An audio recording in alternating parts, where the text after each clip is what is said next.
अस्सलाम वालेकुम नाज़रीन, मेरा टीवी न्यूज़ में भलीकार आवाया सायरा सुमरो आवाया पेरिया गुल सब खबरी का नजर हेडलाइन दे। अमरीकी सदर डोनाल्ड ट्रंप चयो आहे त ईरान मुआहिदो क़बूल करे वरितो त जंग ख़त्म या अपनाई हुरम्स खोलियो वेंदो।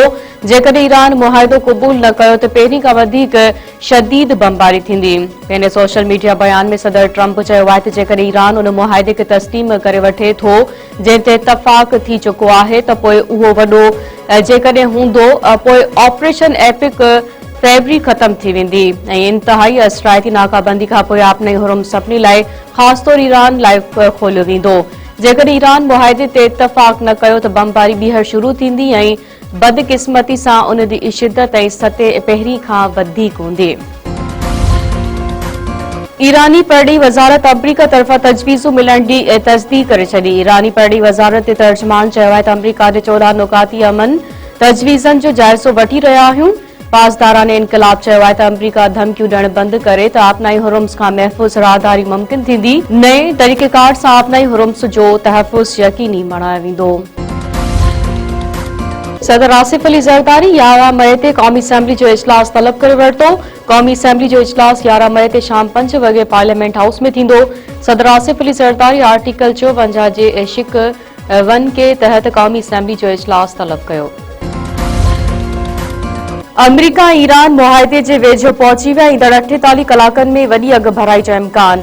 अमरीकी वेबसाइट दावा कई आहे त ईरान सां डील लाइ अहम नुक़्तनि ते इतफ़ाक़ थी वियो आहे। ॿिन्हिनि मुल्कनि विच में हिक सफ़े जे मेमू ते जल्द सहियूं करण जा इम्कान आहिनि। वेबसाइट जी रिपोर्ट मूजिबि ईरान ख़िलाफ़ पाबंदियुनि जो ख़ात्मो ऐं एटमी प्रोग्राम ते ॻाल्हियूं उन मुआहिदे जो हिसो आहिनि। ईरान जा अरबे रुपयनि जा मंजमन पैसा जारी करण बि उन मुआहिदे में शामिल आहे। मुआहिदे तहत ॿई मुल्क हुरम्स में सामूंडी जहाज़नि जे अच वञ तां पाबंदी ख़त्म कंदा। वज़ीर आज़म शहबाज शरीफ़ चयो आहे त पाकिस्तान खिते में अमन लाइ कोशिशूं करे रहियो आहे। यकीन आहे त अमरीका ईरान विच में ॻाल्हियूं जल्द अमन में तब्दील थींदियूं। इस्लामाबाद में बैनुल अक़वामी पैगाम इस्लाम कॉन्फ्रेंस खे ख़िताब कंदे वज़ीर आज़म वधीक चयो आहे त अमरीका ईरान पाकिस्तान जी दावत ते ॻाल्हियुनि लाइ इस्लामाबाद पहुता। 1979 खां पोइ पहिरियों भेरो अमरीका ईरान विच में सिधियूं ॻाल्हियूं करायूं। फील्ड मार्शल सैयद आसिम मुनीर ऐं नायब वज़ीर आज़म इसहाक डार अमन ॻाल्हियुनि में अहम किरदार अदा कयो। अमरीका जे परॾेही वज़ीर मार्को रोबियो चयो आहे त ऑपरेशन एपिक फेबरी मुकमल थी चुको। ऑपरेशन जा मक़सद हासिल करे वरिता आहिनि। असीं अमन जे रस्ते खे तरजीह ॾींदासीं।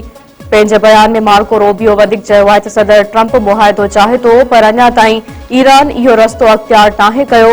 असीं का नई सूरतहाल पैदा थियण मां ख़ुशि न आहियूं। ईरान जे परॾेही वज़ीर अब्बास इराक़ची जे चीनी हम मनसब वांग ई सां मुलाक़ात। चीनी परॾेही वज़ीर अमरीका इसराइल ईरान ख़िलाफ़ जंग खे गैर क़ानूनी करार ॾेई छॾियो। वांग ई चयो आहे त विच ओभर फ़ैसिलाती मोड ते बीठल आहे। इलाइक़ाई इस्तेहकाम लाइ जामे जंगबंदी ज़रूरी आहे।